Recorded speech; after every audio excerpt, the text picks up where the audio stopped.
12واں سپارہ سورہ ہود کی آیت نمبر 121، 122، 123، 121، 122، 123 اللہ رب العزت کا فرمان عالی شان ہے، وَقُلْ لِلَّذِينَ لَا يُؤْمِنُونَ، اور کافروں سے فرماؤ، اعملوا علی مکانتکم، تم اپنی جگہ کام کیے جاؤ، انا عاملون، ہم اپنا کام کرتے ہیں،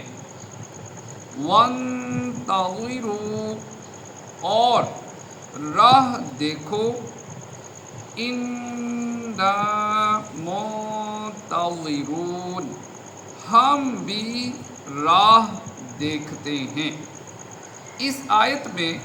وعید اور غضب کا اظہار ہے، اور آیت کا خلاصہ یہ ہے کہ اے حبیب صلی اللہ تعالی علیہ وآلہ وسلم، آپ ایمان نہ لانے والوں سے فرمائیں کہ جو کام تم کر رہے ہو وہ کیے جاؤ، ان قریب تم اس کام کا انجام جان جاؤ گے، اور ہمیں ہمارے رب عز و جل نے جس کام کا حکم دیا ہے ہم وہ کرتے ہیں، اور تم اس کا انتظار کرو جس کا شیطان نے تم سے وعدہ کیا ہے، ہم بھی اس کے منتظر ہیں جو تم پر لازم ہوگا، یعنی دنیا یا آخرت میں اللہ تعالیٰ کی ناراضی اور اس کا عذاب۔ وَلِلَّهِ غَيْبُ السَّمَاوَاتِ وَالْأَرْضِ،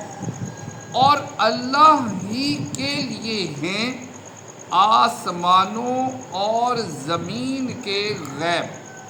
وَإِلَيْهِ يُرْجَعُ الْأَمْرُ كُلُّهُ، اور اسی کی طرف سب کاموں کی رجوع ہے، فَاعْبُدْهُ، تو اس کی بندگی کرو، وَتَوَكَّلْ عَلَيْهِ، اور اس پر بھروسہ رکھو، وَمَا رَبُّكَ بِغَافِلٍ عَمَّا تَعْمَلُونَ، اور تمہارا رب تمہارے کاموں سے غافل نہیں، یعنی تمام چیزیں چاہے وہ خفیہ ہوں یا ظاہر، موجود ہوں یا معدوم، سب اللہ تعالیٰ کے علم میں ہیں۔ الغرض زمین و آسمان کی کوئی چیز اللہ تعالیٰ سے پوشیدہ نہیں، اور دنیا و آخرت میں مخلوق کا ہر کام اسی کی طرف لوٹتا ہے، تو جس کی یہ شان ہے وہی عبادت کا مستحق ہے، اس کے سوا اور کوئی بھی عبادت کے لائق نہیں، لہذا تم اسی کی عبادت کرو، اس کے علاوہ کسی اور کی عبادت میں مشغول نہ ہو، اور اپنے تمام معاملات میں اسی پر بھروسہ کرو، کیونکہ وہ تمہیں کافی ہے۔ اور اے حبیب صلی اللہ تعالی علیہ وآلہ وسلم، آپ کا رب عز و جل بندوں کے تمام اعمال سے خبردار ہے، کوئی عمل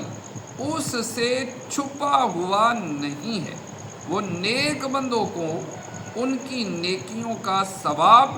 اور گناہ گاروں کو ان کے گناہوں کی سزا دے گا۔ صلو علی الحبیب صلی اللہ تعالی علی محمد۔